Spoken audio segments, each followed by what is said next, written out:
warahmatullahi wabarakatuh. Nama saya Nur Muliza dari kelas 11 MIPA 6. Kerjasama Ekonomi Indonesia-Polandia. Indonesia merupakan salah satu negara ASEAN yang penting untuk bekerja sama dalam pertumbuhan ekonomi kedua negara. Hubungan Indonesia-Polandia merujuk kepada hubungan bilateral Indonesia-Polandia. Sektor ekonomi menjadi fokus utama dalam hubungan bilateral antara Polandia dan Indonesia sejak hubungan bilateral kedua negara dimulai. Berikut adalah berita mengenai kerjasama ekonomi Indonesia-Polandia. But how important do you see Indonesia as a partner in Southeast Asia? For Poland, it is a very important partner, the largest country of ASEAN countries and the region with growing importance. More and more active on international scene. As I said, positive example with an interest to stabilize the situation, to resolve conflicts peacefully, and to strengthen international law. So together we can contribute to the stability. Neraca perdagangan Indonesia dan Polandia yang surplus menunjukkan bahwa Indonesia sudah cukup baik membidik pasar Polandia. Namun bukan berarti peluang bisnis Indonesia di Polandia tidak bisa terus berkembang. Demikian halnya Polandia.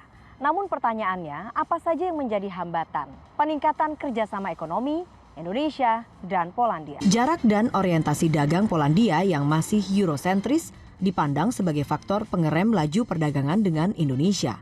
Ditambah lagi, belum adanya perjanjian dagang Indonesia dan Polandia membuat neraca perdagangan baru mencapai angka 509 juta dolar Amerika pada 2015.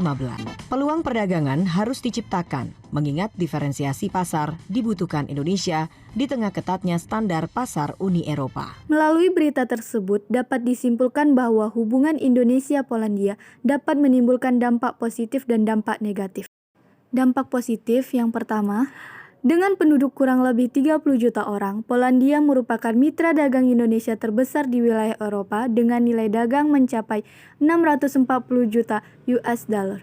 Yang kedua, Polandia merupakan pasar yang cukup besar dengan daya nilai beli yang tinggi sehingga menjadi pintu masuk produk-produk Indonesia ke wilayah Eropa yang lainnya. Dampak positif lainnya yaitu meningkatkan pendapatan dari hasil ekspor, meningkatkan investasi, memperluas pasar bagi negara, menambah devisa negara, memperkuat posisi perdagangan dalam negara. Dampak negatifnya yang pertama, belum adanya perjanjian dagang Indonesia dan Polandia.